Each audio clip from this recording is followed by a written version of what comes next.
Tao po, delivery po. Ay, Para kay Robert po. Ay, akin yan. Salamat. wala ka ba ibang dala? Wala na po, yan lang po.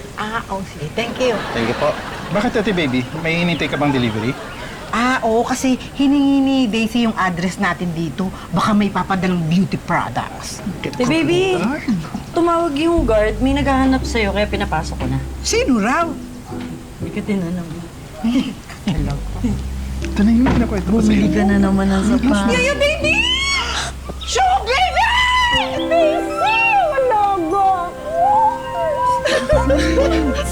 Ay, ate baby siya yun? Ang galing!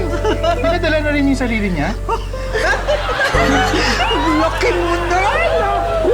Daisy, tignan mo naman, no? Dati ganito lang kita eh.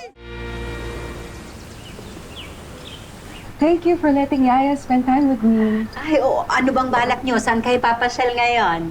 In BGC, maybe in Ayala too. Ay, talaga. O, sige, mag-enjoy kayo, pero mag-ingat, ha? Opo. Actually, I want to ask you something po. Ano yan? I'm planning to surprise Yaya. I want her to attend to my wedding in Hong Kong. Talaga? O ba? Naku, magugustuhan niya yun. I'd really love her to come. I'm planning to ask her to stay in Hong Kong for good. For good?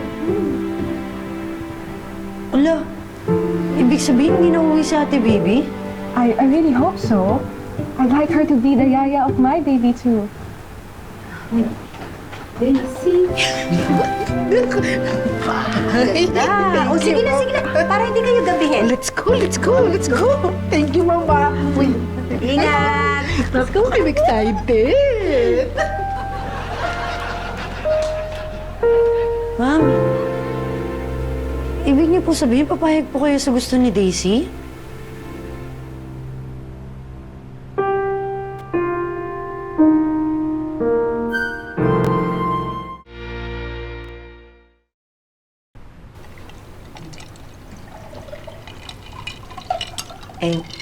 Sir, ma'am, sabi po ni Daisy kahapon nung lumabas kami, pagpapaalam niya daw po akong sasama niya ako sa Hong Kong. Nabanggit nga niya bago kayo umalis, di ba? O, ano na nga bang plano niyo? Sir, ma'am, gusto ko po sanang sumama kung papayag po kayo. Payag si Elsa kung saka masaya. Ay, syempre masaya ako kasi nakakasama ko si Daisy. Ate baby, ano ka ba? Sabi ko pa naman sa kanila hindi ka papayag sa gusto ni Daisy. Bakit naman hindi? Ang tagal ko nang hindi nakakasama si Daisy. Maganda yung desisyon mo, baby. Hindi, ayoko. Kainis ka naman eh. Hala! Bakit ka umiiyak? Ha? Ako? Oo nga no. Ito kasi. Baby. Oh, ano yan? Sabi kasi ni ma'am, maganda daw kami sa ano man maging desisyon mo. Kaya ito, gumawa ako ng photo album. Ate baby, tingnan mo to lagi para hindi mo kami makalimutan. Alam nyo, ang OA niyong dalawa. Ano ba kayo? 3 araw lang ako dun sa Hong Kong. A-attend lang ako dun sa kasal ni Daisy. Totoo, ate baby. Oo. Teka, gusto nga ni Daisy doon ka na raw tumira. Ikaw ba magiging yayo ng magiging anak niya? Pwede ko namang alagaan yung magiging baby niya kasi pwede niya akong tawagan dun sa Hong Kong para turuan ko siya. Yun naman pala eh. Doon ka na nga! Anong akin na lang to? Hindi mo na kailangan sa uwi ka naman pala eh. Ay, hindi. Kailangan ko yan. Akin na nga yan. Hindi mo na ito kailangan, uwi ka naman pala eh. Ay, hindi. Kailangan ko.